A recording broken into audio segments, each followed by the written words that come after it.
Hello everybody, I'm Garrett, you're watching 11 Bang Bang, and today we have out the PW87. I don't know a lot about these. All I know about them is that they are 12 gauge shotguns with a cylinder bore choke, and that they're made in China, and I believe that they are imported by Century Arms. I'm not 100% sure on that. Actually just bought this from Duke Frazier, so if you want to see another video on this exact same gun, go check out Duke Frazier Productions. Like I said, I don't know a whole lot about these guns, so I'm sure a lot of you out there know more than I do. But we're going to take it out and give it a try. I never really ran this gun. We're going to see how well we like it. Let's go over here and take a few shots at the rail. All right, so to load it, we're going to open it up, but not all the way to where we throw that lifter up. And we are going to guide in some shells right through here into the bottom. 1, 2, 3. Oops. It's not the easiest thing in the world to do, especially if you haven't had practice. Well, 4.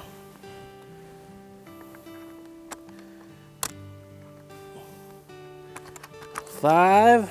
Put one in the top. So you can actually ghost load one too into the feed ramp, but I'm not going to mess with that. Now to go to safety, it's a little bit of a trick. You just ride that forward until you hit half cock. All right, let's see if we can work those 3 targets on the rail over.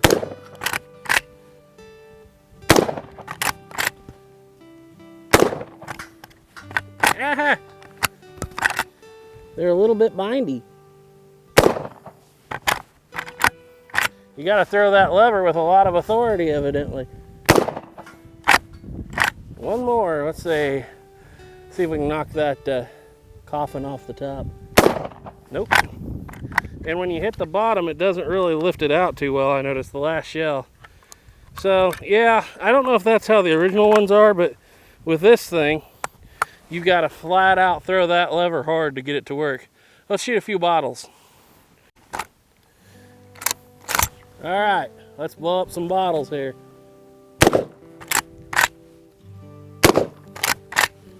Well, we lost one.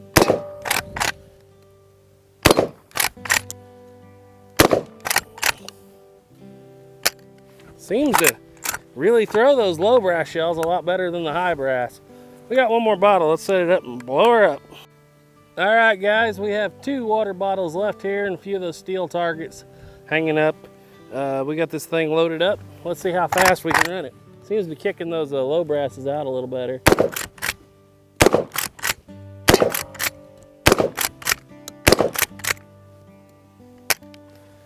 Yeah, I would say she's a low brass lever. All right, guys, let's move some targets here. Make sure we got one in there.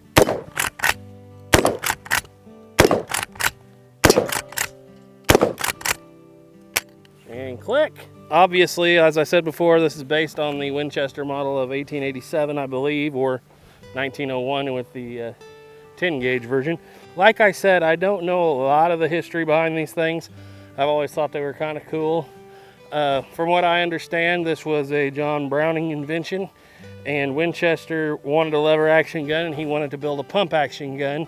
They said, no, we're a lever action company, so put a lever on it, and this is what he came out with. Of course, it was kind of overshadowed in the 1893 and the 1897 when he actually did build a pump action shotgun, which just was a lot better option than this, in my opinion. Now, this particular gun has a lot of edges, a lot of rough. You know, the edges of the lever are rough. It's kind of sharp in there where you load the shells. I've heard people say you can take these Chinese-made guns, and if you polish them up, you can make them into something really super nice. We might try to do that a little bit.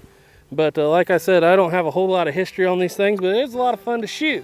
Now, I don't know if this would be my first choice for home defense. Some of you, it's probably perfectly fine. But it's probably just because I'm not used to the action itself either. But that's kind of my thoughts on it. Old Caleb's going to do some running and some gunning. Here we go.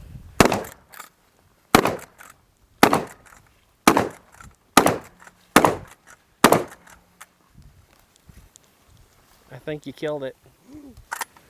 Yep. So as always, guys, I hope you enjoyed this little short video. Trust in God. Keep your powder dry. Bye.